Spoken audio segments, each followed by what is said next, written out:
Para contar essa história, precisamos viajar para Sicília, na Itália, e voltar mais de 2000 anos no passado. Na cidade de Siracusa, onde nasceu, viveu e morreu Arquimedes, durante seus 75 anos ele presenciou 2 guerras púnicas, e na segunda contribuiu para a vitória dos sicilianos inúmeras vezes com suas engenhocas de guerra. A história começa com o rei Herão II da Sicília, voltando de uma batalha vitoriosa. Sentindo-se abençoado pelos deuses, Herão decidiu fazer uma coroa de ouro e colocá-la no templo como uma oferenda em agradecimento. Ele chamou um artesão e deu a ele uma quantia em moedas de ouro e instruções para que fabricasse a coroa. O artesão colocou em prática suas habilidades e utilizou o ouro para fazer uma coroa de ouro em forma de guirlanda. Quando a coroa ficou pronta, ele foi entregá-la ao rei Herão, que ficou muito satisfeito com o resultado e o recompensou pelos seus serviços. Quando o rei já pensava na grande cerimônia que faria para colocar a coroa no templo, uma fofoca começou a circular e chegou a seus ouvidos. Diziam que o artesão, na verdade, enganou o rei. Ele tinha pegado ouro para si e usado somente uma parte para fazer a coroa. Para disfarçar a diferença de peso, ele teria acrescentado prata ao ouro que foi transformado na coroa. O rei ficou furioso. Além de ter sido feito de bobo, ele correu o risco de insultar os deuses fazendo uma oferenda de valor inferior, o que poderia enfurecê-los. Mas Herão precisava ter certeza, e para isso chamou seu primo Arquimedes. Arquimedes atuava brilhantemente na matemática e astronomia, aconselhando o rei em diversos assuntos. Mas tinha na ciência seu passatempo, e o rei sabia que ele era o único que podia resolver este problema. E Herão pediu que Arquimedes descobrisse se a coroa era de ouro puro ou não, mas sem danificá-la de qualquer forma.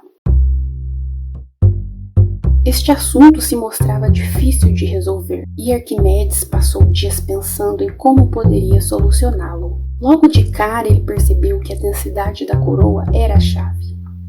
A densidade de um objeto é definida como sua massa por unidade de volume. Expressamos unidades para a densidade em gramas por centímetro cúbico, que também podemos escrever como gramas por ml. Arquimedes sabia que a densidade do ouro é maior do que a densidade da prata.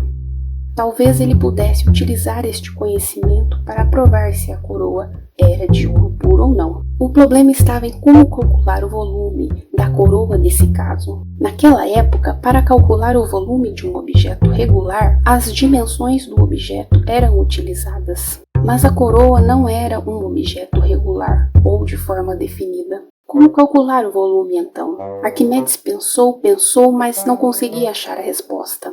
Decidiu tomar um banho de banheira e, em meio às suas hipóteses e ideias, quando entrou na banheira cheia de água, ele observou que, quanto mais seu corpo entrava na água, mais água transbordava da banheira e escorria para fora. Ele teve uma revelação. O volume de água que havia escorrido para fora da banheira era proporcional ao volume do seu corpo imerso na água. Ele ainda foi além, percebendo que a força de flutuação que a água exercia sobre seu corpo era igual ao peso da água derramada. Com base nessas afirmações, Arquimedes escreveu o seguinte princípio: um corpo imerso em um fluido é impulsionado por uma força igual ao peso do fluido deslocado. Arquimedes ficou tão eufórico por ter descoberto a resposta que pulou para fora da banheira e saiu correndo pelado pelas ruas de Siracusa, gritando Eureka, que significa descobrir. Para validar as hipóteses que elaborou em seu banho de banheira, Arquimedes realizou alguns experimentos, utilizando a mesma massa de prata e ouro e observando o volume de água deslocado por elas. Ele observou que a prata deslocava um volume maior de água que o ouro. Logo deduziu que se a coroa fosse uma mistura de prata e ouro, ela teria um volume maior do que uma coroa de ouro puro. E mudando o volume da coroa, também mudaríamos a densidade da coroa. Se a coroa tem uma densidade diferente do ouro puro, a força de flutuação que a água exerce sobre ela também vai ser diferente. E com isso, Arquimedes pensou em um experimento para demonstrar ao rei se a coroa era de ouro puro ou não. Em uma balança, ele prendeu a coroa e uma pepita de ouro puro com a mesma massa da coroa. Depois ele mergulhou os dois em uma tigela de água. Se a coroa fosse ouro puro, a balança ficaria em equilíbrio. Se a coroa fosse uma liga de ouro e prata, a balança penderia para o lado da pepita de ouro. Foi exatamente isso que aconteceu. A coroa não era de ouro puro, e Arquimedes foi exaltado pela sua engenhosidade. O artesão teve um fim mais trágico. Arquimedes recebe vários títulos pelas suas descobertas e contribuições à ciência. Ele é considerado o maior cientista da antiguidade.